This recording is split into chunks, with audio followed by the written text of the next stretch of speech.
मानता हूँ दिल्ली के सपने हैं मेरे, मैं दिल्ली को हरा भरा करना चाहता हूँ।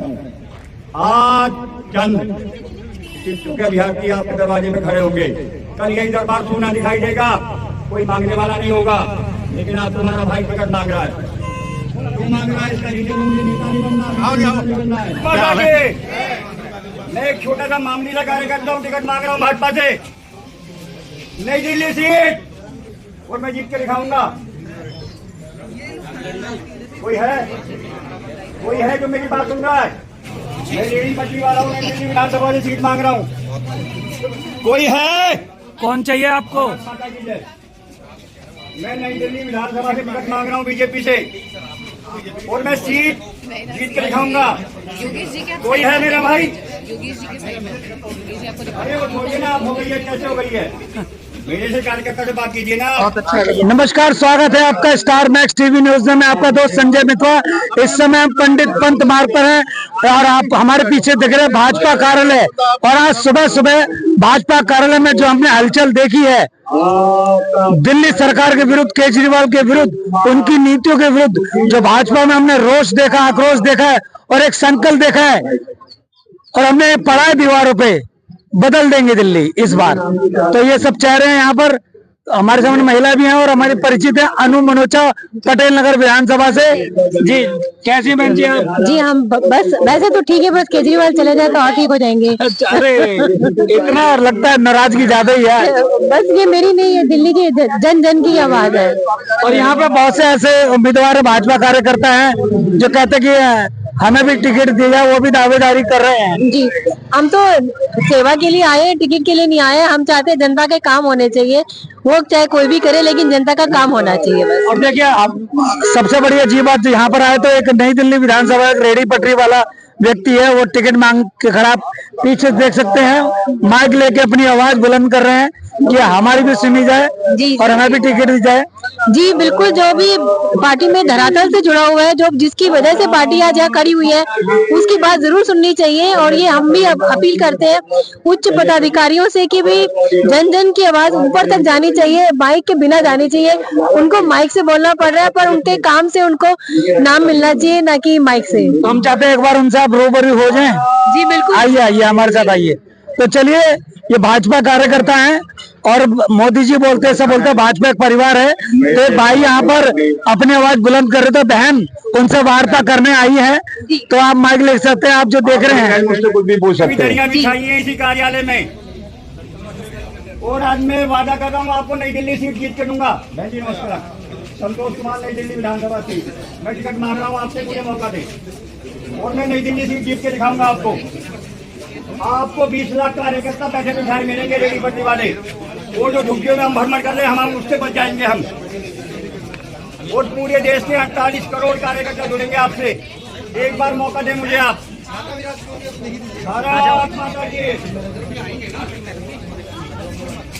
कोई सुन रहा है मेरी बात? नमस्कार सर, नमस्कार सर। पहले दो शब्द वहाँ सुनेंगे ना, दो शब्द। अरे वहाँ मीडिया रूम बना। जय श्री राम, जय श्री राम, जय श्री राम। पहले नमस्कार। ये मेरे भारत देश की कितनी खूबसूरत की तस्वीर दिखाई दे रही है। मैं भाजपा प्रदेश दिल्ली प्रदेश कार्यालय का है, 25 वर्षों से अपना कारोबार चला के अपने छोटे छोटे बच्चों को पाल रहा हूँ। मेरे पिता ने कभी इसी कार्यालय में कलियां बिछाई हैं, कुर्सियां उठाई हैं, अटल बिहारी वाजपेयी को साइकिल से जिताया है, बलरामपुर इलेक्शन और इसी संकल्प में पहुंचाया है। आज इस मामले का कार्यकर्ता इसलिए टिकट नहीं मांग रहा हूँ कि मुझे नेता बनना है, कोई बड़े पद पर जाना है। मुझे इस केजरीवाल को हराना है, मुझे इस केजरीवाल को हराना है। मैं एक रेडी पटरी वाला हूँ, झुग्गी झोपड़ी वाला हूँ। मुझे नहीं पता मेरी बात कहाँ तक नेतृत्व जा रही है, नहीं जा रही है, लेकिन आज अपनी बात कहने के लिए भाजपा कार्यालय के बाहर खड़ा हूं मैं। ये भाजपा अस्तित्व की लड़ाई है नई दिल्ली पर। 35-40 सालों से भाजपा छूटी रह गई है जीत का स्वाद चखने के लिए। आपका शुभ नाम? जी मेरा नाम संतोष कुमार है, वरिष्ठ सुपुत्र श्री स्वर्गीय राम सिंह तिवारी, वरिष्ठ कार्यकर्ता भाजपा, इसी 12 खंबा रोड बूथ पर हमारे पिता संचालन किया करते जी। थे। आडवाणी जी को जिताया यहाँ से, जी अटल जी को साइकिल पे बैठा के हमारे पिता ने जिताया जी, जी, बलरामपुर पर, जी। इसी संसद के अंदर भेजा जी, है। जी। अगर मुझे से रेडी पटरी वाला ईमानदारी से 25 वर्षों से काम कर रहा है, उसने 2 लाख से ज्यादा पेड़ पौधे नई दिल्ली में लगाए। जी। आपको ऑक्सीजन देने का प्रयास है, जी, जी, आपको जी, अच्छा जीवन दिलाने का प्रयास है। अगर जी। मैं इसी छोटी सी बात मांग रहा हूँ, टिकट का मौका मुझे दे दे, जी। तो मैं नई दिल्ली सीट जीत के दिखाऊंगा, जी। तो उस अहंकारी का घमंड टूटेगा। वो पार्टी की कितनी बड़ी विकास होने जा रही है। मैं सब मेरे देश में जाएगा नहीं जाएगा, मेरी बात बताएं हाँ या ना। जी, मैं आपकी बात से बहुत ही ज्यादा प्रेरित हूँ और ये सिर्फ आपकी आवाज नहीं, आपके जैसे बहुत सारे जमीन से जुड़े हुए कार्यकर्ता जो जिनकी वजह से पार्टी आज यहाँ खड़ी हुई है, जो मेहनत करके पार्टी को ऊपर लेके आते हैं। लेकिन दुख की बात यह है कि पार्टी टिकट देने का काम चुन नेताओं के हाथ में होता है और उन नेताओं की मर्जी होती है, जबकि ये काम होना चाहिए जनता के हाथ में। जब जनता को वोट देना है तो जनता ही चॉइस करेगी ना कि किसको टिकट मिलनी चाहिए। तो हमारा ये मानना है कि जनता को इतना अधिकार दिया जाए कि टिकट भी वही डिसाइड करे कि किसको मिलनी चाहिए। अच्छा, तो देवी जी हमारे बीच में महिला है, वो भाजपा कार्यालय के बाहर। ये देवी जी, सबसे पहले आपका परिचय। जी, मैं अनुराधा मनाचा हूँ और मैं पूर्व में भारतीय जनता पार्टी करोड़बाग जिला की महामंत्री रही हूँ और इस वक्त मैं RWA पटेल नगर विधानसभा की प्रभारी हूँ और महिला मोर्चा में दिल्ली प्रदेश कार्यकारिणी में सदस्य हूँ। अच्छा, कभी अनु जी कभी आपने सोचा था भाजपा कार्यालय के बाहर कोई ऐसा भाजपा कार्यकर्ता इस तरह दावेदारी ठोकेगा? उम्मीद करी थी? जी, जिस तरह से पार्टी के डिसीजन चल रहे हैं तो ये उम्मीद कभी नहीं थी, लेकिन मुझे लगता है कि बहुत ही जल्दी इस तरह की भीड़ यहाँ पे लगने वाली है, क्योंकि मैं भी उन्हीं आपके इनके जैसे ही एक दुखी आत्मा हूँ जिसने बहुत मेहनत करी थी और टिकट लेके आ रहा। बहुत बहुत धन्यवाद। तो और भी लोग आए जी, जिस तरह से तूफानी दावेदारी की है इन्होंने। हम तो चाहते हैं कि ये भाई आए और नई दिल्ली को समर्थ करें, बनाए, उसका पूरा सहयोग देंगे हम इनको। इनका कहना है कि 20 लाख मैं रेडी पटरी वाले इकट्ठे कर सकता हूँ यदि मुझे जिम्मेदारी दी जाती है, बिल्कुल विश्वास किया जाता है, मैं नई दिल्ली विधानसभा जीत के दिखा दूंगा। मैं चाहती हूँ कि ये जीत जाए, हमारी तरफ से पूरा समर्थन है। मिले जी, पार्टी से टिकट मिले, हम ये चाहते हैं और ये जीते, पूरे बहुमत से जीते। हम बहुत खुश हैं। मैंने आप लोगों का समर्थन रहेगा, तुम्हारा भाई जरूर जीतेगा। संतोष जी, देखो इतने लोगों, इतने भाई बहनों को इतना सहयोग मिल रहा है अभी से, मैं बहुत खुश हूँ सर। ये ईमानदारी की परख है। हीरा ही जानता है कि डोरी जानता है हीरे की कीमत क्या है। अब छोटी सी समस्या रह गई, आपकी आवाज शीर्ष तक पहुंचे, वहाँ तक बात पहुँचाए मेरे बाबा तक, वहाँ तक हम पहुँचाएंगे आवाज इनकी। बात पहुँचा दो इस बात को।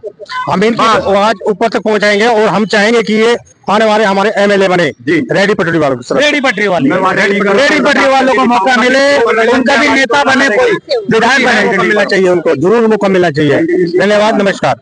धन्यवाद धन्यवाद। ओके साहब। तो आपने देखा दिल्ली में राजनीतिक हलचल हो चुकी है, दिल्ली की राजनीतिक धरातल पर भूचाल आ चुका है, अब सुनामी आने की बारी है। ये संतोष कुमार जी, इन्होंने तूफानी जो दावेदारी यहाँ पे आके ठोकी है, इन्होंने सबको चौंका दिया है, सबको हैरान कर दिया आज की सुबह सुबह। तो संतोष जी, आपके मन में कैसे आया कि ये प्रयोग मैं करूं? ऐसा तो अभी तक किसी कार्यकर्ता ने किया ही नहीं। सर ऐसा है कि मोदी जी का 56 इंच का सीना जो है ना सर, मुझे बड़ा प्रेरणा देता है सर। अच्छा, तो वहीं से प्रेरणा मिली है? मैं उनसे बहुत प्रेरित हूँ सर। उनकी बातें मेरी रथ में बसी हुई है सर। आपको घबराहट नहीं हुई कि मैं आगे करूंगा? मेरा परिवार है भाजपा, मेरा परिवार। अच्छा, मुझे काहे की घबराहट? मेरा घर, मेरा परिवार, मुझे काहे की घबराहट? ये मेरा परिवार है भाई। कोई अंदर में इतनी सारी मीडिया थी, किसी ने सवाल नहीं किया कि बड़े विचित्र रूप में आए और बड़े विचित्रता से बात रखी? सर देखिए, मैं किसी के बारे में कुछ नहीं कहना चाहता। मेरे अपने विषय और समाज के विषय, मैं उन विषयों पे रहूंगा। यदि मान लीजिए आपको मौका दे दिया जाए, आपको मौका दे दिया जाए, तो दिल्ली के रेडी पटरी वालों के लिए, नई दिल्ली विधानसभा के जो रेडी पटरी वाले हैं, आप उनके लिए क्या करेंगे? नई दिल्ली विधानसभा के लिए क्या करेंगे? क्या योजना है आपके अंदर? सबसे ज्यादा अगर पॉल्यूशन का दंश कोई झेल रहा है, जहर कोई ले रहा है, तो पट्टी पर ये लोग ले रहे हैं।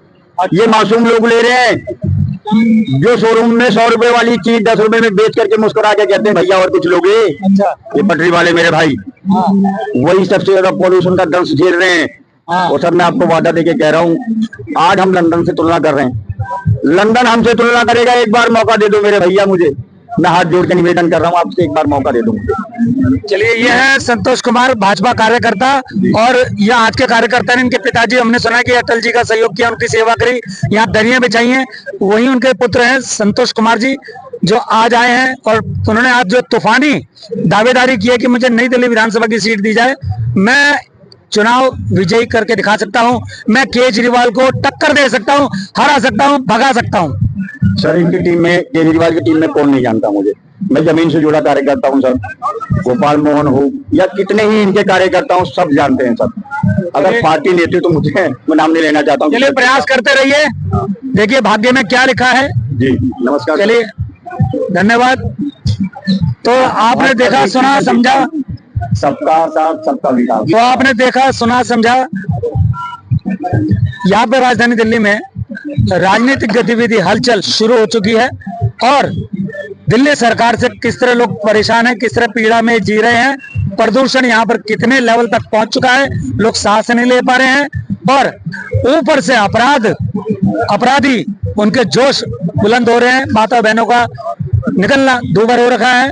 तो ऐसे में एक जैसे कार्यकर्ता धरातल फुटपाथों पर रहते हैं, यही लोग वास्तविकता जानते हैं। ये वास्तविकता क्या है दिल्ली की? बाकी माता बहनें सुरक्षित हैं, अपराधी बुलंद हैं। सर ये जो बात आप कह रहे हैं बहुत ही गंभीर विषय है। माँ बहनें तो पूरे देश में ही उनके साथ उस समाज में रंगे सियार घूम रहे हैं। भेड़िए हैं जिनकी निगाहें दिन प्रतिदिन माताओं बहनों के सुरक्षा पथ पे रहती है। बच्चों से लूट खसोट की कोशिश होती है, दुकानदारों को पीड़ा पहुंचाने का प्रयास होता है। ऐसा नहीं है, लेकिन मैं इस केजरीवाल को कहना चाहता हूँ, मेरे भाई ये पूरे देश की समस्या है। देश में काम कर रहे हैं, हम पे काम करेंगे और अब बार बार दिल्ली को बदनाम करने का प्रयास करते हैं, उचित नहीं है। अच्छा संतोष जी, एक और अहम सवाल, मान लीजिए ये टिकट आपको ना दे करके किसी और को दे दें तो क्या भाजपा से नाराज हो जाएंगे? ऐसा नहीं है, भाजपा मेरा परिवार है। अच्छा, भाजपा मेरा परिवार है और भाजपा से मेरी कोई नाराजगी नहीं है, लेकिन मेरी दावेदारी भाजपा को माननी चाहिए। एक उदाहरण पूरे देश को इनको देने का प्रयास होना चाहिए कि एक रेहड़ी पटरी वाले को अगर हम टिकट देते हैं तो नई दिल्ली में आपको बैठे बैठाए 30 से 50 लाख कार्यकर्ता आपको मिल जाएंगे। अगर आप मूंगफली खरीदते हो तो आपको मेरा भैया मूंगफली वाला कहता है भैया राम राम, भैया बैठा है अपना वोट देना। अगर आप दूध लेने जाते हो, दूध वाला 1 किलो दूध देता है और आपके साथ में कहता भैया राम राम, अपना भैया बैठा है। अगर आप सब्जी खरीद रहे हैं, सब्जी वाला कहता भैया राम राम, अपना भैया बैठा है। एक झाड़ू लगाने वाला भैया कहता भैया राम राम, अपना भैया बैठा है। कितनी बड़ी चीज आपको मिलने जा रही है, आप कल्पना नहीं कर सकते। ये चीजें आपको कौन बताएगा? और एक चीज और उदाहरण देना जा रहा हूँ सर, मैं आपको बहुत छोटी सी चीज बताने जा रहा हूँ। आप पेट्रोल डलाने जाएंगे, पेट्रोल पंप वाला कहेगा मेरा भैया बैठा है। हर आदमी की जरूरत है पेट्रोल, हर आदमी की जरूरत है दूध, हर आदमी की जरूरत है बार वाला कहेगा भैया मेरा भैया बैठा है, फ्रंट पन्ने पे लाओ उसके। संतोष भैया, उस संतोष भैया को फ्रंट पन्ने पे लाओ और इस नई दिल्ली सीट से विधायक बनाओ। कितनी बड़ी बात कह रहा हूँ संतोष जी। ये तो ईश्वर जानता है, परमात्मा जानता है, विधि विधान का नियम जानता है, भविष्य में क्या लिखा है ये तो सब जानता है। तो आपने देखा राजधानी दिल्ली में हम हैं यहाँ पर, तो यहाँ पर आप देख रहे हैं और इस तरह के जो कार्यकर्ता हैं दावेदारी करते हैं कि हमें भी मौका दिया जाए। तो देखते हैं आगे क्या होता है। चलिए देखते हैं आगे के समाचार, दिल्ली क्या कहती है। हाँ जी, जो करेगा ईश्वर अच्छा करेगा। हाँ, ईश्वर जो करेगा ईश्वर अच्छा करेगा। जो करता है ईश्वर अच्छे के लिए करता है। अच्छा करेगा। ये हौसला मुझे कहीं से नहीं मिला, ये हौसला यहीं से मिला है। मोदी जी का 56 इंच का सीना देखता हूँ तो मेरा दिल विशाल हो जाता है। और मेरी कोई जोर सिफारिश नहीं है, अगर कोई सिफारिश है तो मोदी जी बैठे हैं, मुझे उन पर पूरा भरोसा है। अगर वो किसी गरीब बच्ची की आवाज सुन रहे हैं, झुग्गी झोपड़ी वाले की आवाज सुन रहे हैं, मेरी आवाज सुन रहे हैं, तो मेरे ऊपर भरोसा करके नई दिल्ली सीट पर मुझे मौका देंगे।